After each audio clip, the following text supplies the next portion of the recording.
CBSEയുടെ നേതൃത്വത്തിൽ നടത്തുന്ന South India zone swimming championship Mala doctor Raju Davis international and Sainik school aquatics കോംപ്ലക്സിൽ നടക്കും. മഹാരാഷ്ട്ര മുതൽ കേരളം വരെയുള്ള 800ഓളം സ്കൂളുകളിൽ നിന്ന് 2000-ൽ പരം നീന്തൽ താരങ്ങൾ മത്സരത്തിൽ പങ്കെടുക്കും.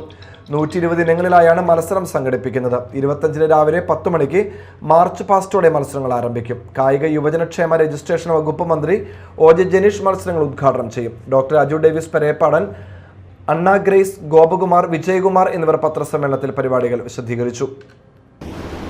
25-ാം തീയതി ആരംഭിക്കുകയാണ്. മഹാരാഷ്ട്ര മുതൽ തെക്കോട്ടുള്ള എല്ലാ സംസ്ഥാനങ്ങളിൽ നിന്നും നീന്തൽ താരങ്ങൾ പങ്കെടുക്കുന്ന ഈ ചാമ്പ്യൻഷിപ്പിൽ 2000-ൽ പരം നീന്തൽ താരങ്ങളാണ് പങ്കെടുക്കുന്നത്. 600-ൽ പരം സ്കൂളിൽ നിന്നുള്ള കുട്ടികളാണ് എത്തിച്ചേർന്നത്. ഇതിൽ 25, 26, 27 തീയതികളിൽ പെൺകുട്ടികളുടെയും 27, 28, 29 തീയതികളിൽ ആൺകുട്ടികളുടെയും മത്സരങ്ങളാണ് നടക്കുന്നത്.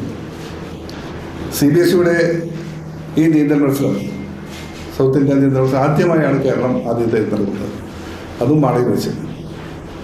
കേരളത്തിൽ ഇതുവരെ നടന്നിട്ടില്ല. എല്ലാം മഹാരാഷ്ട്ര, കർണാടകയിലെ കണക്കാണ്.